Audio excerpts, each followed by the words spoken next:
തീവണ്ടിപ്പാളത്തിന് സമീപം telephone post കണ്ടെത്തിയ സംഭവം അട്ടിമറി ശ്രമമെന്ന് പോലീസ്. NIA ഉൾപ്പെടെയുള്ള ഏജൻസികൾ കേസ് അന്വേഷിക്കുന്നുണ്ട്.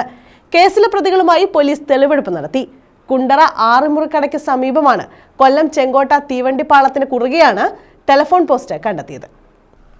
സംഭവത്തിൽ പിടിയിലായ കുണ്ടറ ഇളമ്പള്ളൂർ രാജേഷ് ഭവനിൽ രാജേഷ്, പെരുമ്പുഴ പാലപ്പുഴ ചൈതന്യയിൽ അരുൺ എന്നിവരെ ശനിയാഴ്ച രാത്രി തന്നെ കൊച്ചിയിൽ നിന്നുള്ള NIA സംഘം ചോദ്യം ചെയ്തു.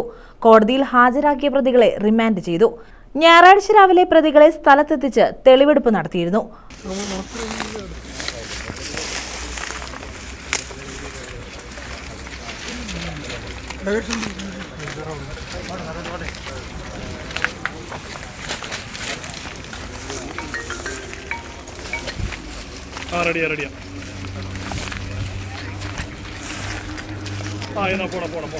വഴിയരികിൽ കണ്ട ടെലിഫോൺ പോസ്റ്റിന്റെ കാസ്റ്റ് അയൺ പൊട്ടിച്ച് ആക്രിക്കായി വിൽക്കാനാണ് ശ്രമിച്ചതെന്നാണ് പ്രതികൾ പോലീസിന് നൽകിയ മൊഴി. ഇത് പോലീസ് മുഖവിലക്കെടുത്തിട്ടില്ല.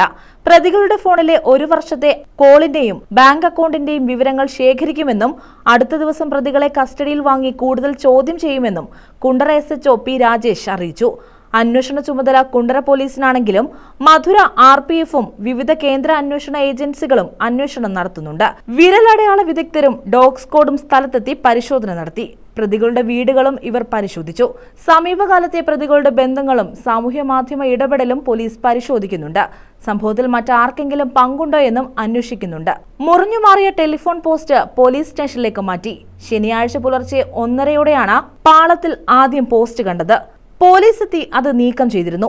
തുടർന്ന് 3:20-ന് പാലരുവി എക്സ്പ്രസ് കടന്നുപോകുന്നതിന് തൊട്ടു മുൻപ് വീണ്ടും പാളത്തിൽ പോസ്റ്റ് കണ്ടെത്തുകയായിരുന്നു. CCTV ദൃശ്യങ്ങൾ കേന്ദ്രീകരിച്ച് നടത്തിയ അന്വേഷണത്തിലാണ് രാജേഷിനെയും അരുണിനെയും കസ്റ്റഡിയിലെടുത്തത്.